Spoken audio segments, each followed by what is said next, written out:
Do you remember him? I can tell you. I was 110 pounds, maybe 115 pounds. She thought I looked goofy. I was a young mom. Were you kind of living in the chaos of mom life? There was no plan. I was a workaholic. I just wanted to get rich. It wasn't until Life Action came that I actually saw like authentic Christians. We weren't expecting God to move the way he moved. How do you hope he uses you in your ministry at the camp?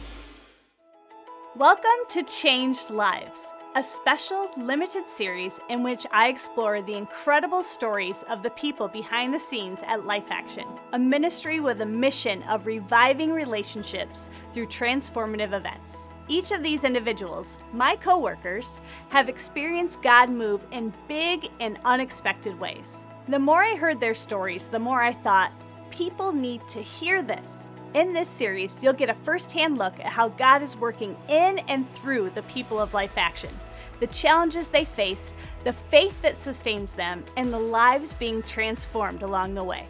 Their stories are powerful. Today, I'm talking with AJ and Ashley.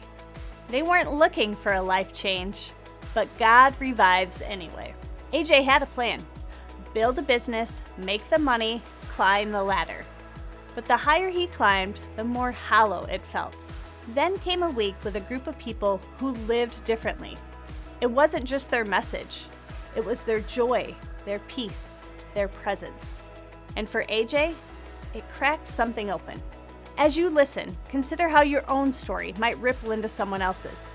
Life Action is powered by prayer, generosity, and the kind of personal transformation AJ and Ashley share in this conversation. Maybe God's inviting you to be a part of it. Enjoy this conversation with AJ and Ashley. I am joined today by AJ and Ashley Pollard, and I'm super excited to hear your guys' story because it's awesome to have folks in here who grew up in Life Action, knew Life Action, but then it's also great to hear the stories of people who maybe didn't grow up around here, learning about Life Action, living at Life Action, living on the camp. So I love that we have a mix, and so I'm excited to hear your guys' story today. So if you guys could just give me just a quick recap of what your role is at Life Action. So if you meet somebody at the grocery store and they say, "Oh, hey, who are you? What do you do?" How do you answer that question? For most of the year, I'm the equipment and vehicle maintenance guy. Mm-hmm. And then through camp season, I'm waterfront manager, I guess is the word. Waterfront manager. And that is a pretty tricky job sometimes, probably. Yeah. There's a lot of stuff happening at the waterfront. Yeah. At Life Action Camp. Awesome. And then how would you answer that question, Ashley? I'm the helpmate. I don't have like a specific role. I just come alongside. So I like to spend my time on the beachfront and just interacting with the moms and meeting them where they're at right there. That's great. It's such an important role. And that's the thing I think I might love the most about Life Action is that when people come to serve at Life Action and they're married, they come and serve as a team and their family helps. And I think it's just a really beautiful picture of how we're supposed to serve. And so I'm so happy that you do that. And what an important role because, and we'll get into this, but you're probably talking with moms who lead very hectic lives. And now they're coming here for a week getaway with their kids. And you're able to relate to them on that level, probably. Absolutely. Yeah. That's great. Okay, cool.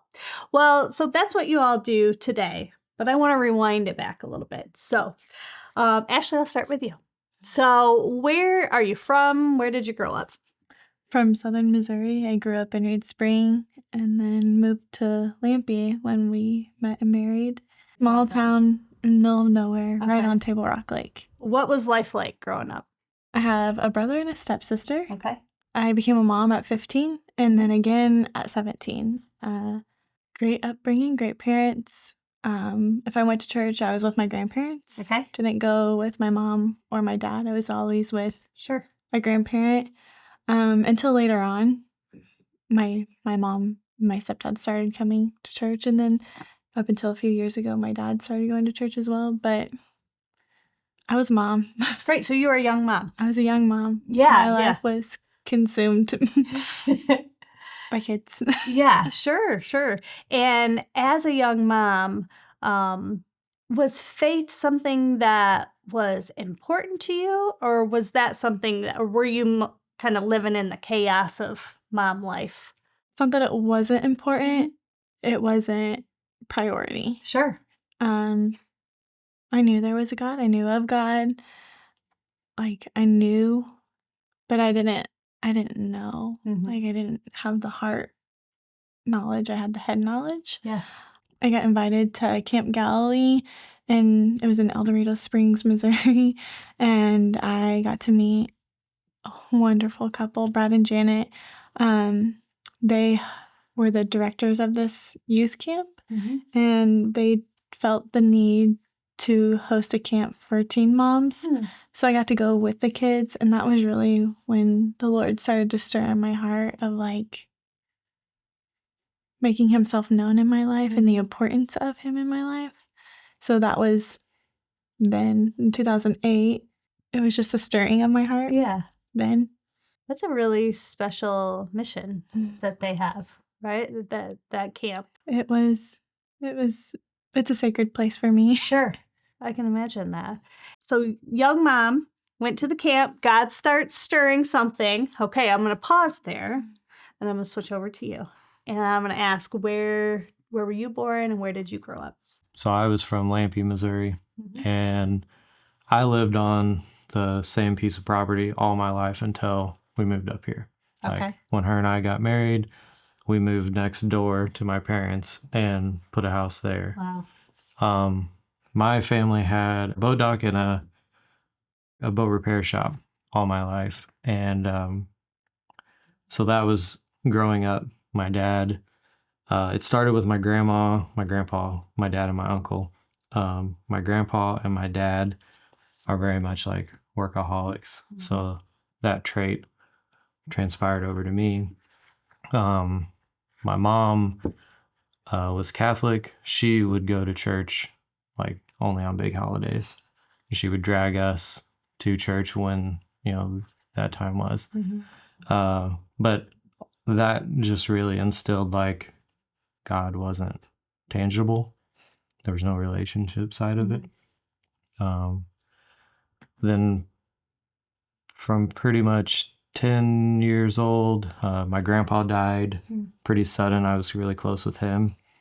So from 10, 11 to all the way out of high school, I worked. And the way our business was just very seasonal. So you worked really hard for so many months. And so that's all I knew. Like we didn't do anything else. We just worked. I went to college for automotive stuff. And when I graduated, came out of college, came back to Missouri, that's shortly after I met her. And she started kind of pulling me. She had felt the relationship side of like God and how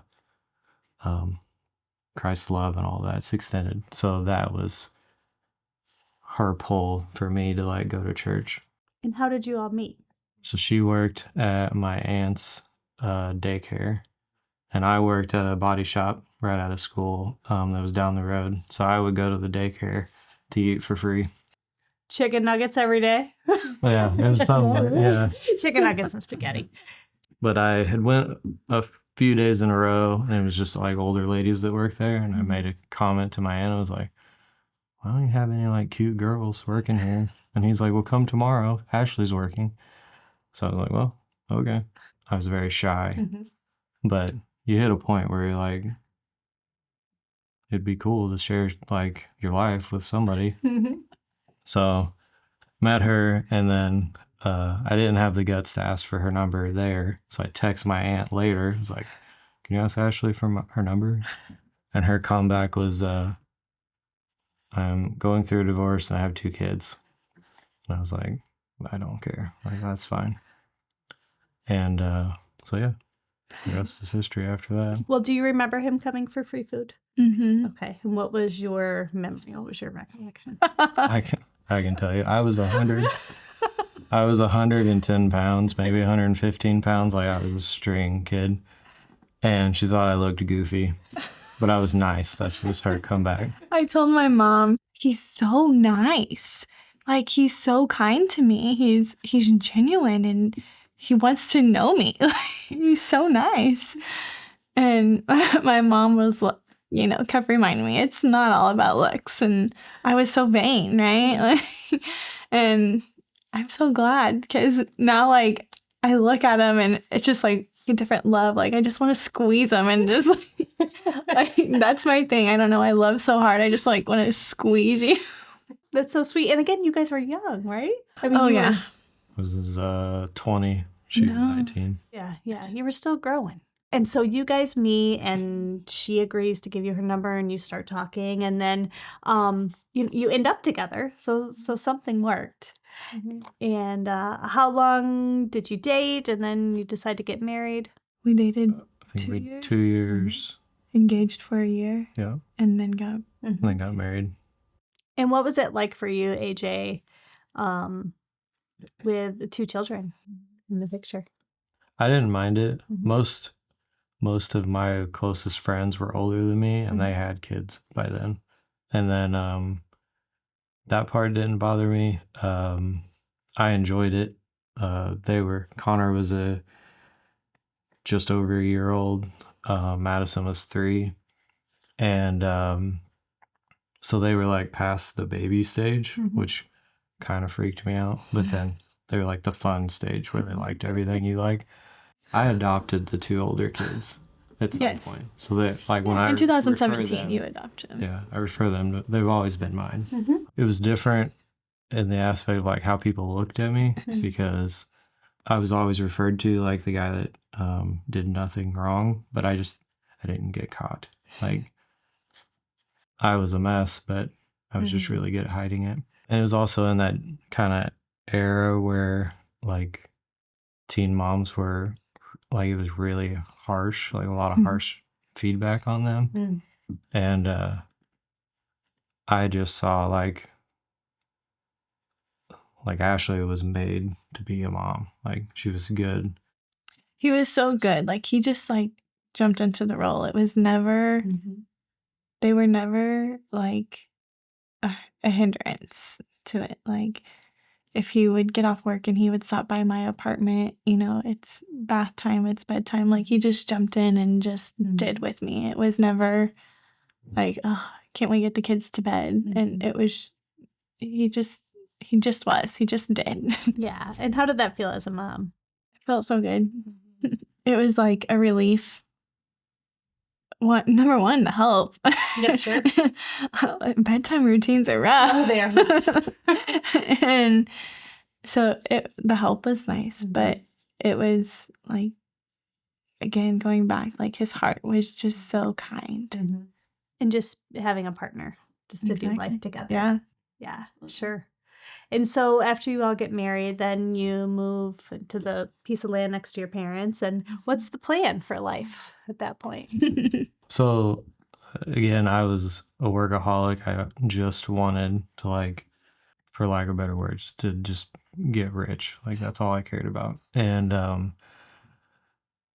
that just never was the plan. Like, looking back, like, God was like, no, like, that's not it. And so it was really a lot of late nights and long days. Most of those years were working with family, which I love my family. It's hard to be around. Like, it's hard to work with family. For sure. So I actually did a couple of other jobs, like different things. I call it now, like, I was just chasing dollars. Like, that's all I cared about. And then we had Shelby, which was our third. And I pretty much missed the whole first year of her being alive because I worked remote or away. So I would go to work on most of the time Monday morning, not come home until Friday night. And did that for a whole year and then decided, like, this is not fun. Well, actually, she got pregnant with Kason, which is our fourth. And then I was like, I can't like miss this one. Like, so I went back to work for my dad, I believe, and worked with him after that until we came up here. Yeah. There was no plan. Yeah, It was just, you just worked and that's just what you did. It was just like, it felt like monthly. Like, To survive. Yeah. And just build, thrive and build. Like I stayed home with the kids. I homeschooled. Like and I loved that. I loved to be able to get to stay home with the kids. There wasn't like a 5-year plan, a 10-year plan. Like what do you? Because it's a family business. There's not really a next. It's just routine. Yeah. Yeah. And again, not right, wrong, and different or anything. It's just what it was, and he was never home. 2017, my grandma's health had went down, so she had to step away. Well, she stepped away a few years before that, but we sold the boat dock, and my uncle wanted to retire. So that was supposed to cut back on a lot of our like day-to-day routine, but really that just fueled like more like Dad and I wanted to grow the shop side and do all of that. For a little bit, well, like a year, there was a goal of like I was going to take the shop over. But then the very next year was 2018, and that's when Life Action came to our church, and then everything just got like. All right, let me rewind a little bit. From the time you get married and now you're expanding your family and you're working a lot and you're staying at home, is that when you start attending church? How do you see God working in your lives during those years? We did start attending church. Before we got married, we were attending, and we were regularly attending, joining life groups and Bible studies. Like, we got baptized in what? Shelby was 6 months old? Yeah, so 2016. So you see those things, like it was fruitful. It was like a checklist, if that makes sense. Is that fair? Yeah. So it was good. And it was good to have a checklist. Like we were young and immature, right?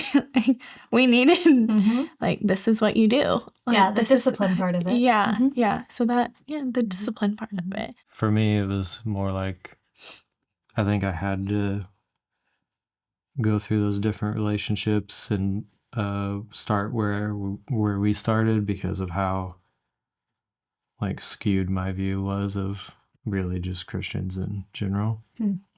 Because working with people also makes you a little like scaled over for like you hear, oh, I'm a Christian, but you act like a jerk, then nope, like that's not for me. So then but with Ashley it was different because like she understood like all the crap I had and the stuff I was going through and then my selfish desires, and she still chose to like love me through that. She was really the first person to like push me. What'd that look like for you? It started with just we're going to church, like, so that even if that meant Saturday night I would get done working at 2 or 3 o'clock in the morning, like we were still getting up and going to church. And if I fell asleep in church, she didn't allow that either. It was quite often. And I am one that I have to sit up front because I'm a people watcher. If I'm not up front, then I'm watching everybody else and I'm not really paying attention. Oh, I like her shoes, or oh, her nails are purple today, or whatever it may be. Here he is sleeping, so I'm always nudging him, get up, which was often because you did work late, long days. And Sunday usually meant like I just couldn't work during church. Like most Sundays I went back to work after that. But seeing the grace like that she extended for a long, long time, like was really the only way that I kept going back. So we went to a Methodist church. It was It was a youth camp that traveled to the church and Kind of held like a VBS, but it wasn't considered VBS. I don't know. It was a week-long thing, and we were supposed to get 2 girls and we were supposed to host 2 girls. We showed up and we picked up, and we ended up coming home with 6 boys. We have a 1,200 square foot house, 3 bedrooms. So all 6 of us were in our bedroom. We had 2 in our living room, 2 in the girls' room, and 2 in the boys' room. And it was such a sweet time. Like, it was super fun. Chaotic, crazy. And they ate so much groceries. So much groceries. So then it was a few years later when so in 2018 when Life Action came, we were like, we have to host again. Like, Life Action came the year before, but we had not been at the church. We didn't attend the church. And one of my closer friends back home, he attended the church then, and he called it a revival. Well, her and I had a really messed up view of revival, so I was because I even said, if they're going to set up tents and people are going to be falling to their face acting all crazy, I said, I can't be there. Like, I don't want a part of that because I was afraid of that. That you bring up, because the word is a pretty loaded word, and depending where you are or what your context is, you have a different definition of it. Yeah, when you're in the South, like when I think revival, I think wild and crazy nights, long nights. Not knowing that it's an event in which we're creating the context for you to seek God for your own spiritual renewal and revival, right? So a bit different maybe than what you were thinking. Yeah, it was. So when we signed up, the only thing that we thought was like, well, we at least had fun hosting those other boys. Let's host again. If that's all we get, then that's fine. Sure. And which it was super. I mean, and that's what we went into it. Like, we weren't expecting God to move the way he moved. Like, we had no expectations. It was to make connections. We had 2 boys that we got to do life with, and we still have a really good connection. Like, if nothing else, those connections, like, if that's all we walk away with. In our 20s, so that felt a lot more like relatable. And so you got 2 boys and you bring them home, and then so kind of walk through what your experience was that week. It wasn't until Life Action came that I actually saw like authentic Christians. Like, that was where, and that's why it like jumbled everything up inside of me, because we got to live life with them for a week and to see how that impacted like us, but also impacted them, like, was one of the coolest like gifts that you can't explain. Like, we had no idea what we were getting ourselves into. I think it was probably Monday night.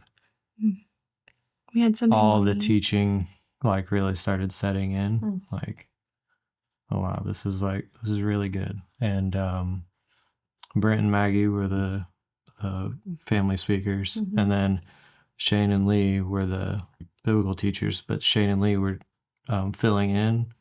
It was just super good. Like, every night when Josh and Seth would come back from from the church, Josh and I would sit at the kitchen table and talk about, their day and, the teachings and all that stuff. I bought a case of Oreos every single day because they sat and ate a case of Oreos with milk and talked.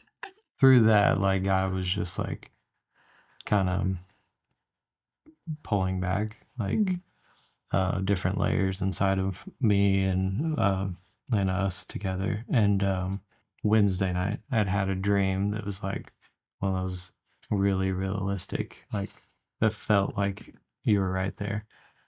And we were traveling, except we were in a, this is again my worldly side. Everything I have is touched or custom. So it had to be a black Peterbilt semi.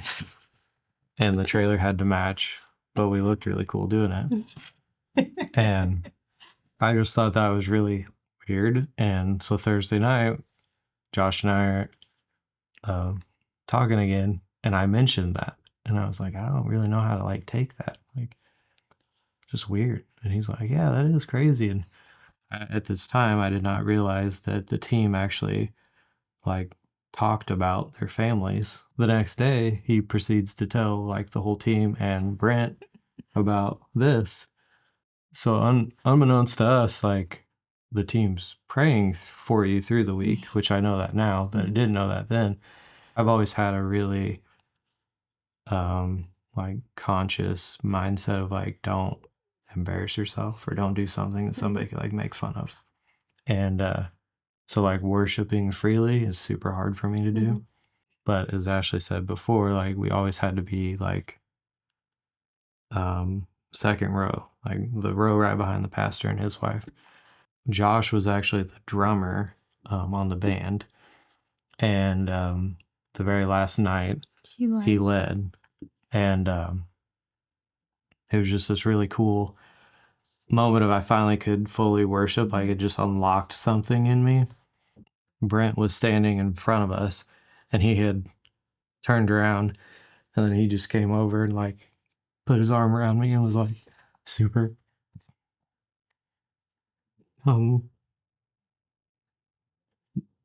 just acknowledged like how hard that was. But what he didn't realize what was going on inside of me, it was like God was drawing us to like ministry. I just didn't know what that meant. Even as small as that is, like God was working. Brand's a watcher. Like Yeah. he notices people right where they're at, and he doesn't know, and he doesn't have to know what's going on, but he notices. And I think that Yeah. that's what meant a lot. Like you were noticed. Yeah. Started changing like my outlook and like the importance of like where I should put God and like the position I have as like the leader in our house and where that goes and where the like I ultimately direct the family where they're going. How I was living in that time was like polar opposite.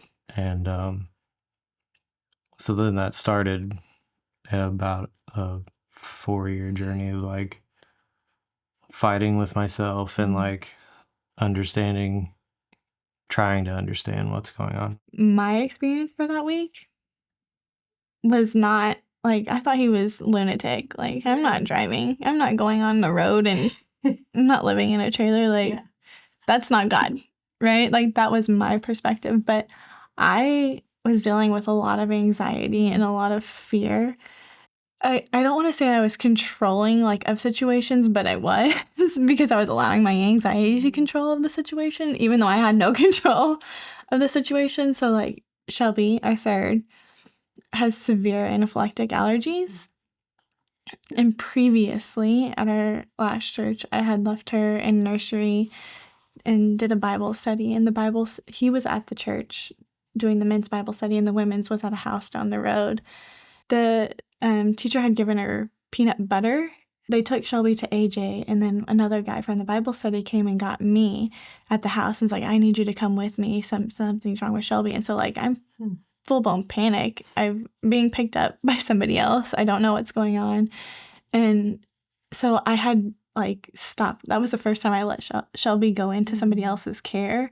And it was just like blew up in my face is what it felt like. I was like, really, God? Like you knew this was my fear and you couldn't even protect her? So like those were the things I was battling. So that week that Life Action came, we made the decision to let Shelby go into care. And I may have been, I don't think I was mean, but I was very adamant of do not feed her anything. Like whether you think it's safe or not, do not feed it to her. I was just very adamant, and they were so loving to me. Like they understood like my fear in that. So really that was my week, was just like, how can I make sure everybody is taken care of and actually enjoy what's being taught? Like I can't tell you what the messages were. I have no idea. I don't know what the ladies' luncheon, like I don't remember because I was so consumed of fear and anxiety. And so not that it wasn't a good time for me, like it was good, but I don't remember what was good. Yeah. Like I don't. Yeah. all I remember was thinking, my husband's going off the rocker. He's having a life-changing experience. You're making sure everybody's okay. So they come and then they leave. The boys leave. You have to eat Oreos by yourself. And then... Well, see, they left, but the next week was spring break. Okay. So we actually had Josh 2 days after they left. He left and then little later. We put him on a bus to go back to Tennessee to his family.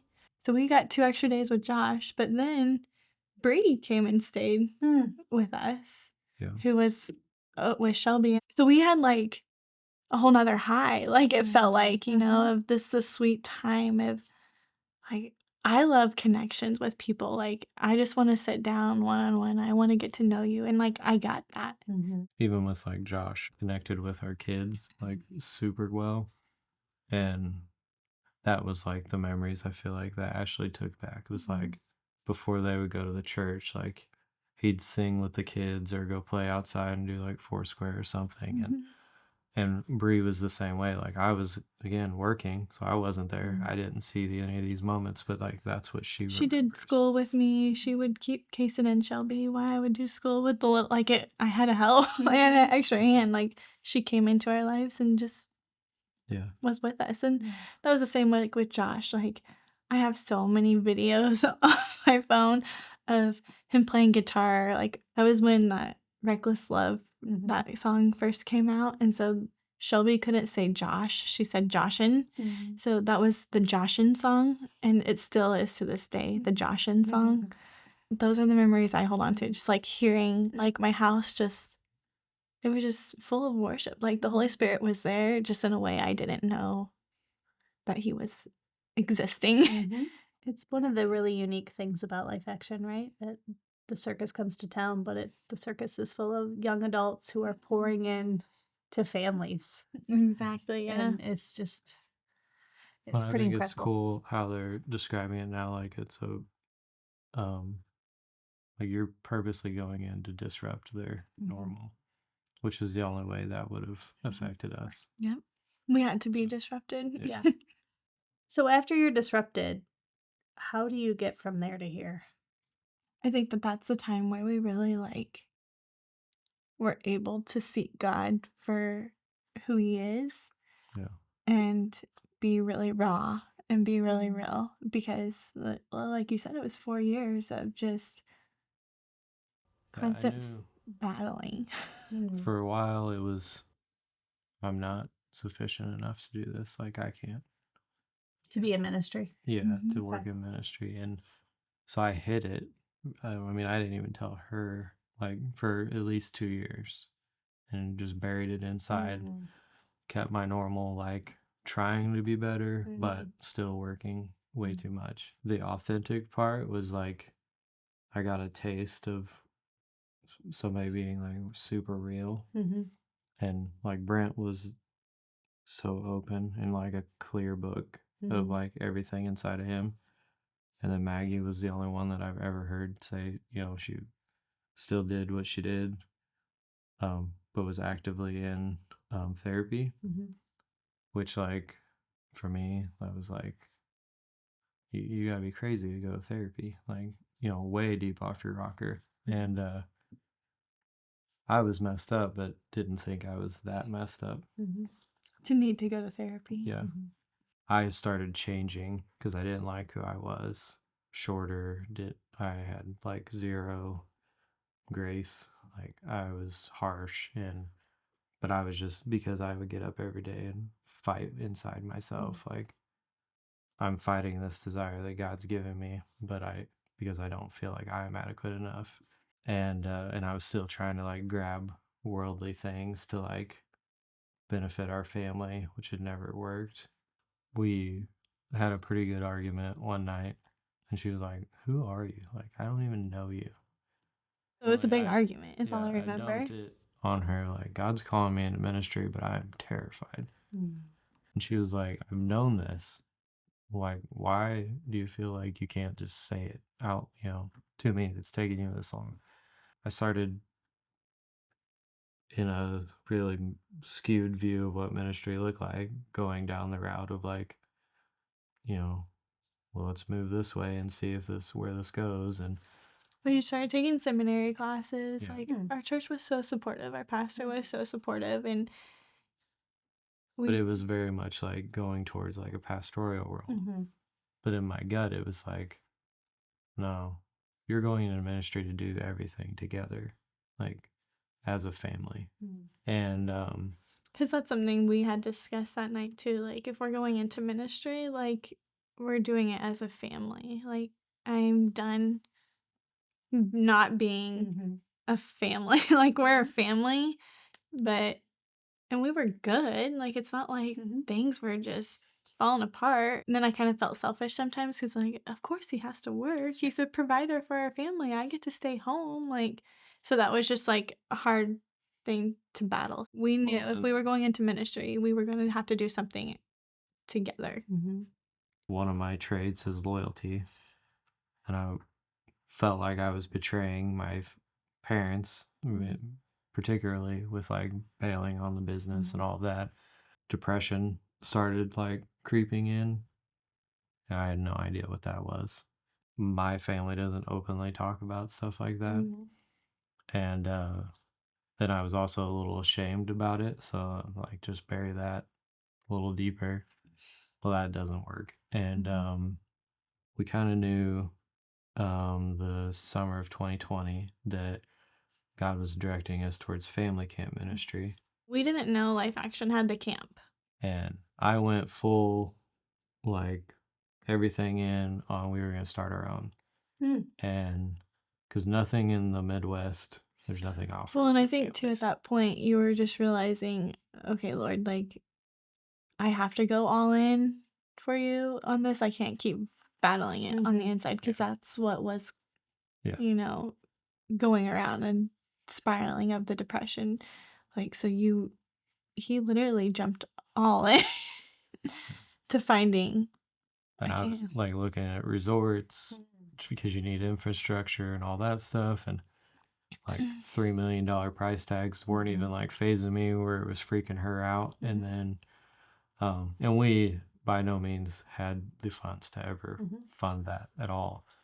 But then our church was really supportive. And through the Southern Baptist Association, that association had a camp that was given to them. They had nobody to run it. So it was essentially going to be like turnkey.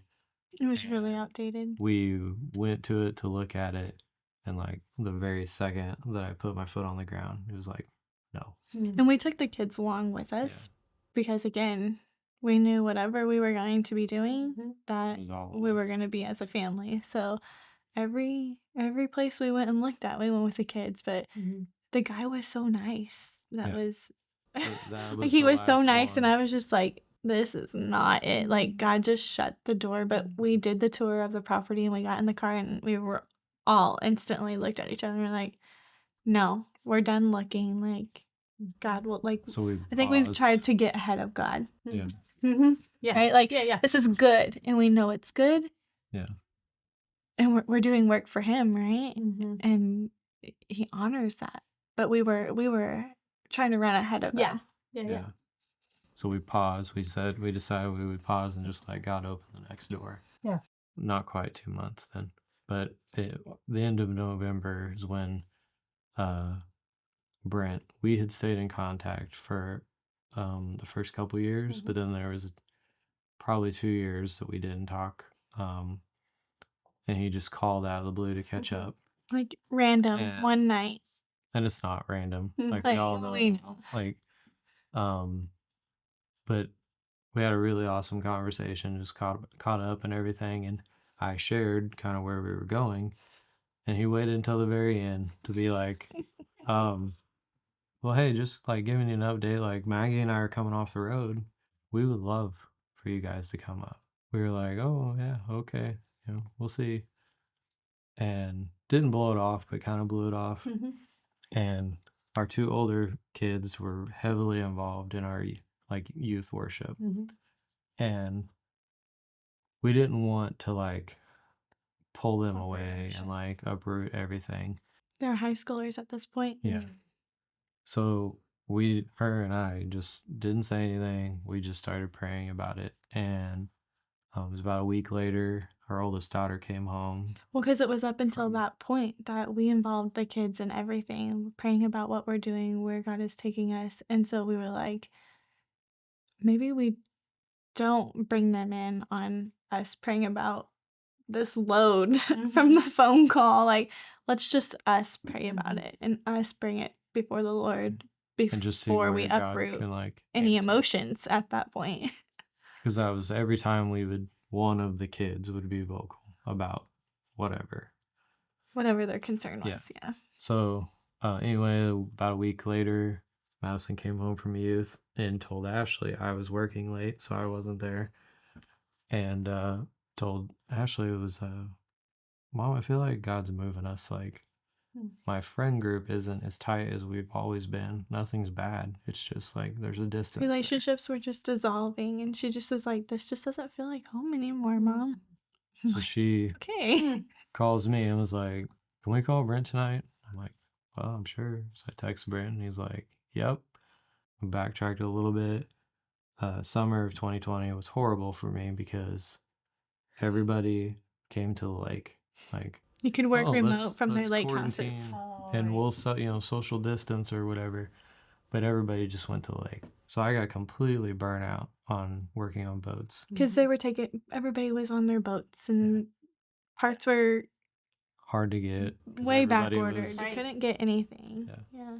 So I had told her in the summer, I was like, I don't care where God takes us. I don't want to touch another boat. And I said, she didn't want to go anywhere. I don't want to go anywhere cold. We're talking with Brent again. I'm like, what position is open? Like, he's like, it's not a position. Like, you have talents. The camp has needs. I'm like, okay, well, what's that even look like? And he's like, I really need a guy that can like take over the boats. And I'm like, oh. I just sat there. Well, I just started elbow. It's completely different than like how I've always been. But anyway, it was a nice little gesture from God, to make us laugh. And then that started the process of like coming in for an interview. We came up here, it was January 22nd for our interview. The lake was frozen over. There was snow. The snow all weekend that we were here.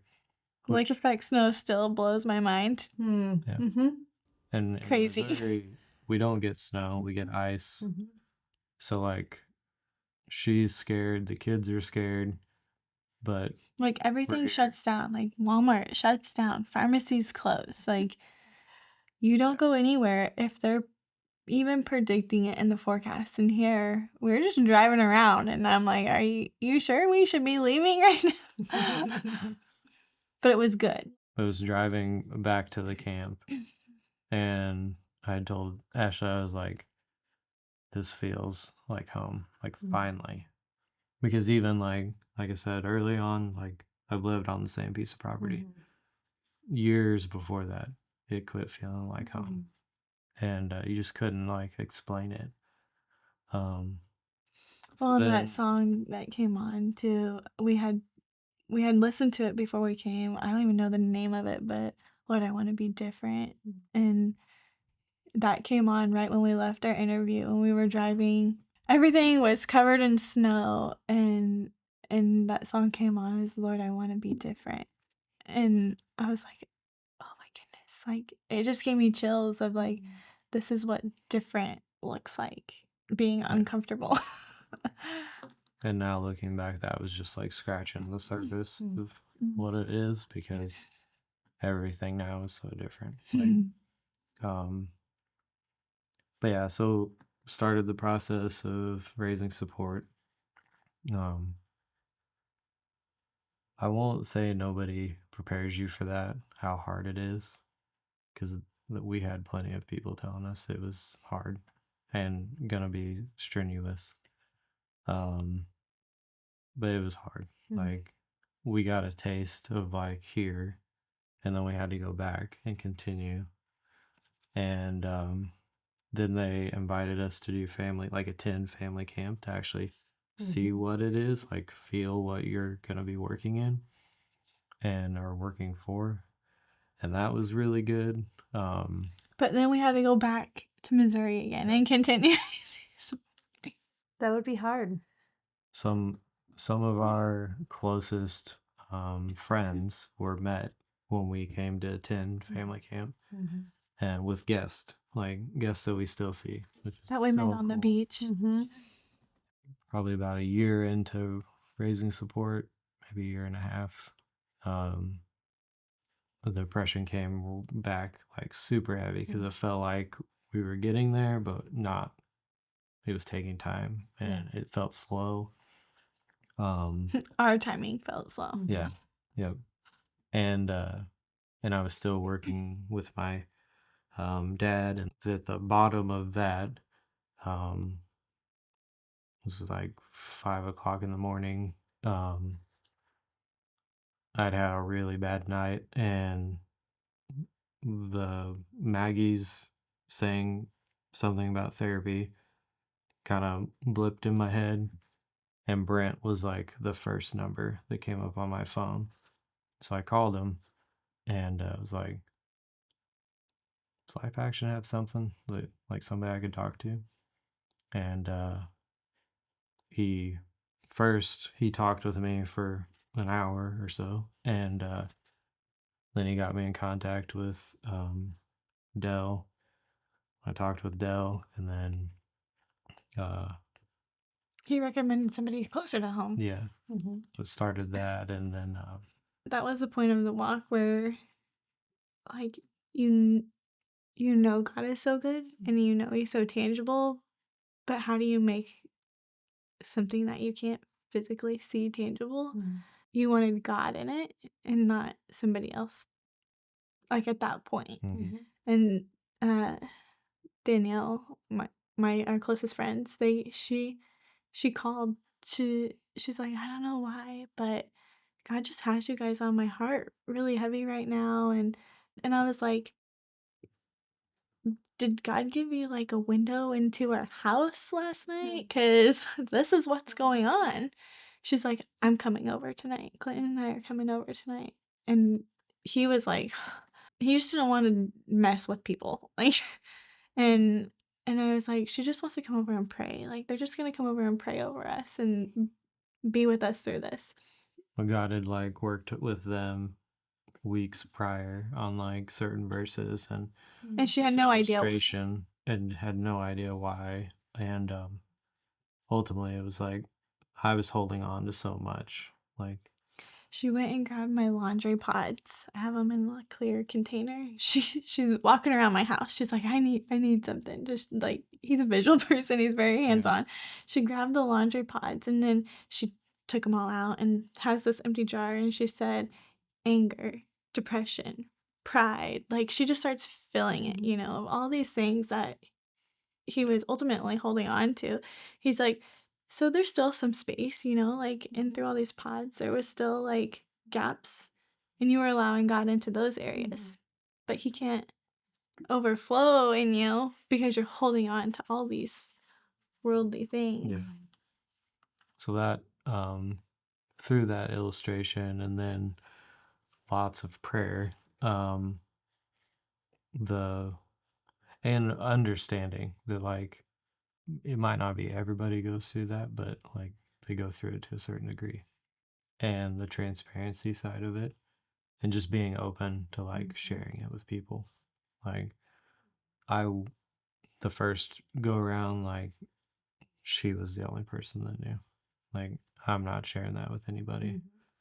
The second time I was like, this is getting really bad, and it was either the drastic change, or I wasn't going to be here, because I didn't like myself, and I didn't understand why Ashley and the kids still liked me. And so that was a really hard, but I was holding on to that. So when Danielle and Clinton were explaining that, it's like, okay, you're holding on to something that's like not worth holding on to, and God actually calls us to cast your burdens onto Him, which I wish I could remember it, but there's a Hebrew word that they use for cast, and it actually means throw, like hurl them at him. That was a big eye-opening thing for me. Mhm. And being, again, just willing to like talk about it. Because if I talk about it, in my head, I'm not holding on to it. And so that helped a lot. We were still raising support. Like, you think it's gonna be like easy on your spiritual realm? Like, no. Yeah, it was Like, so hard. we still had supporters coming in. We were still Sure. like, They were still good. You could still see there was still God so much in the good. mix of it. Yeah, you couldn't deny his presence and his working and his just honoring of where we were, like completely messy and Yeah. I don't even know, but that's where we were, and God honored that. And then when God opened, you know, the floodgates, for lack of better words, like it was 6 weeks from the time we had a phone call to like we were up here moved. So I went to work for a friend doing construction, which I will never claim to know how to do that really well, but I could do it okay. But that, again, not knowing how long we were going to take to be there, and we'd lived in our house 12 years at that time. We're like, we're finally going to do something like with it. So like, let's change some stuff. So we had completely started remodeling the house, and then like, green light, you're going to go. 6 So it was weeks to get hurry everything and finish wrapped up. that. She packed the house. Didn't know where we were gonna live. Like moved. Had no house up here. Didn't know what we wanted to do with our house in Missouri. And yeah, we showed up, I believe, on a Sunday. Started work here on Monday. Thankfully, they let us live at the camp for 4 months until we could find a house. And that was a whole other It's a whole nother thing. Like 50 some houses, and We got outbid 4 times. 4 times. The 5th house finally got our house. Yeah, rough time to move to get a house here. Yeah. So what has it been like transitioning? Spring was different. I didn't work but one retreat. Summer rolled in. It was good. Like you felt God every day. Mm-hmm. Like he would give you a glimpse of something. God's hand was in everything we did, and just the connections and the people and the encountering of us even getting to encounter God like alongside people was so good. Our 2 older kids had come up. So last year was their 3rd year of crew. So 2 years prior to that, they came. Okay. Before we moved, So yeah. they had connections and like relationships with families before we did. The family connections that they had and the friends that they met, like seeing that firsthand was so Well, they were cool. already rooted, and you and I and the littles weren't rooted here yet. So like, Yeah. So like if I was having an off day or bummed about whatever, God was always gracious enough to like give me a glimpse of like, no, like, so you're still doing like what we're here for. like I had a lot, again, anxieties and fears, like to even come out to the camp. We started doing on the breakaway nights boat rides in the evening for couples, and we would do it together. Like God just kept reassuring and just showing his hand of like, you're where you're supposed to be for the right now, for the time being. This is where I've called you. Yeah. And can you think of like a specific example or instance where you just felt like maybe it was a relationship or a conversation where you thought, okay, yeah, like this is where we're at. One thing that we did this summer as a family, we made sure, now obviously our older ones were working crew, so if they were on evening kitchen, they couldn't be in the service, but we all went to the testimony nights on Friday nights. because that's where you can really see God's hand. Like, I may not get to be interacting with everybody that's attending camp each week, right? Like, in every aspect, because that's just not tangible or feasible. So, we all every Friday night we said we're gonna go and listen to the testimonies. And one particular, the lady had uh she just spoke on fear and how God was speaking to her, and like she was just trembling when she spoke and when she shared, and like she didn't want to share. And for whatever reason, whatever she shared really touched me. So I was able to afterwards go with the beach party, and she was sitting around a fire pit, and God was just like, you need to go you need to go talk to her. So I got to like I just went and I just sat down and I just got to hear where she's coming from and just her heart behind it. And like I didn't even have to share anything about how she touched me because of my fears and my anxieties. God just showed me her and showed me her heart and how he was working in her, and that just refreshed me. So that was my reminder of like, you're here for a purpose. Yeah. So I would, at some point during the season, I'm usually not a like pushy person, and at some point we had talked, and I'm like, no, you're gonna be out, like her and the kids. You need to be out Friday night, whether they like it or not. Like, and we're gonna do Wednesday nights together. And then I said I'm gonna take one of the littles every Friday, like flip them, every other Friday, take them. And Shelby went with me this one particular week, and she's always been like our quiet one. Like when she was little, we always joked and said like she just mean mugged everybody. If looks like, could kill, Yeah. she would kill with her looks. And we moved up here, and she's like completely flip flopped. Like she met all of her neighbors before we met our neighbors at her house. But she went to work with me one day. We were driving the boat, and she's usually quiet for like the first minute, maybe, and then she talks to somebody. And she was talking to these two girls that were terrified of water. She ultimately convinced them to tube and that it was fine and safe, and I'm a good driver and all this stuff. And they, the girls got on the boat or on the tube, and I said, "Good job, Shelby." And the dad laughed and said, "You got her trained well." I said, "I actually had no idea that she was going to do that." I Like, said, "And honestly, I'm pretty confident. Like, I could convince them to get on the tube. Like, I love water sports. Like, that's my favorite thing.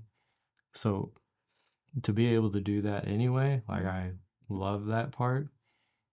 Even for work, like, it it may feel like work, but then there's times where I'm like, this is so cool. Like, I can't complain about driving a boat all day. But seeing her do it, like step in, was like so cool. And then I'm like, all right. And it also like brought it back full circle for like us, is like we're doing it all together. I'm And gonna say, and seeing how God uses our kids, I think that that's yeah, really rewarding for both of us, because that was some of our, maybe not your biggest fear, but my biggest fear is we're uprooting our kids and their lives and what they know, because it's not, ultimately it's not their calling into ministry, right? Well, it's yours and I'm the helpmate, right? So just making sure that they are able to thrive in it, and then seeing them thrive in it and how God is using them is, yeah, that's reassuring. yeah. So this will be your second summer coming up and you work out at the camp. How, like, when you pray, like, how do you pray that God will use you at the camp? Like, how do you hope he uses you in your ministry at the camp? So I hope how God uses me this summer at the camp is to not take it for granted. Like, meaning to, like, it's just a task. Like, last summer I helped on Tuesdays at 2 o'clock for a certain activity, and I made sure I was there. And on Wednesday nights, like, and it was a task. I've done it. Go home. Like, this summer, my prayer is like to slow down in those tasks. Like, I want to do those tasks. I need routine. I need schedule. Like, I thrive on that.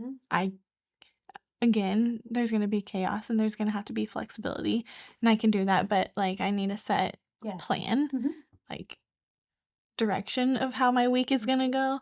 And so I hope, I pray that I can slow down in those times when I am there, to just, I'm not just here for this activity. If I encounter somebody or there's another need, that I'm able to stop in that need and just encounter God with whoever in that moment, and not just be a task. That's my prayer for the summer for myself.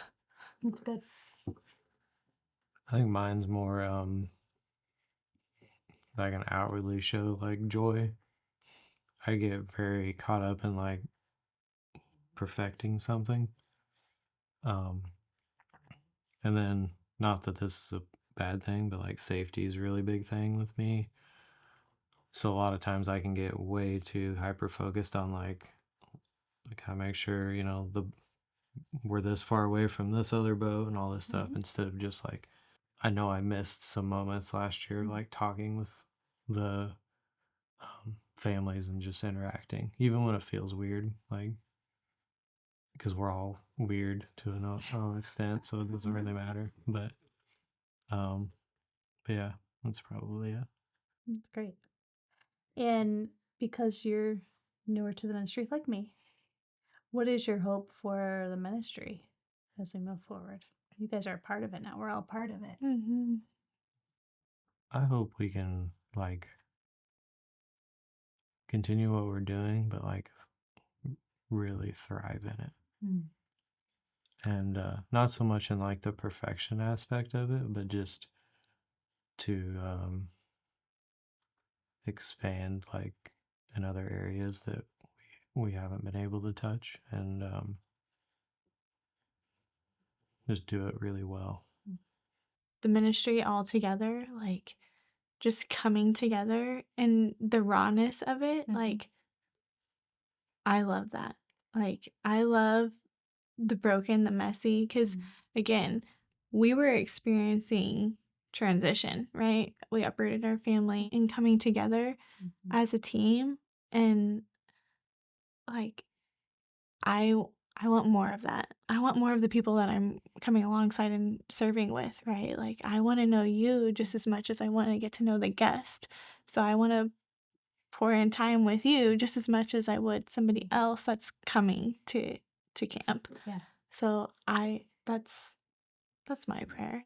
Like through all of us, like we want to be everybody's friend, but the best way to represent that is to be all of us be friends, and like they see it, like it feels like a family when you're coming here, and then also maybe better, like a little deeper.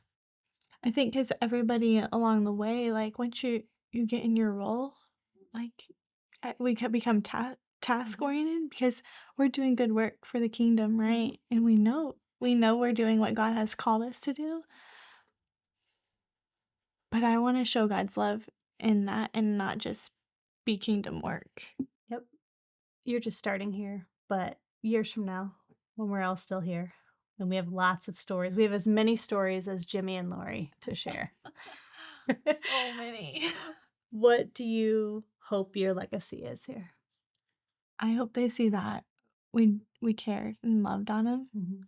But I mean, and I know it sounds so cliche, but in that caring and loving, like, I want them to see that we were honoring God by through caring and loving on them, and not just passing it by, but just stopping with them and being with them. That's the same caring part. I'd really like to be fun, but that's still working on that. Safety is important. Well, thank you so much for sharing your stories. Like, I love how God takes people from all different parts of our country, literally, and orchestrates it all to bring them here together. And you guys are just another example of that. And just your authenticity and rawness is like, you're right. I want more of that. Like with that. So it's great. So thank you. I really appreciate it. Thanks for listening to this episode of Changed Lives. If you were encouraged or inspired by what you heard, I want to invite you to take the next step. You can support the people whose story you just heard and others like them by visiting lifeaction.org/changedlives. Whether through prayer, giving, or sharing these stories, you can be part of what God is doing to revive relationships and transform lives.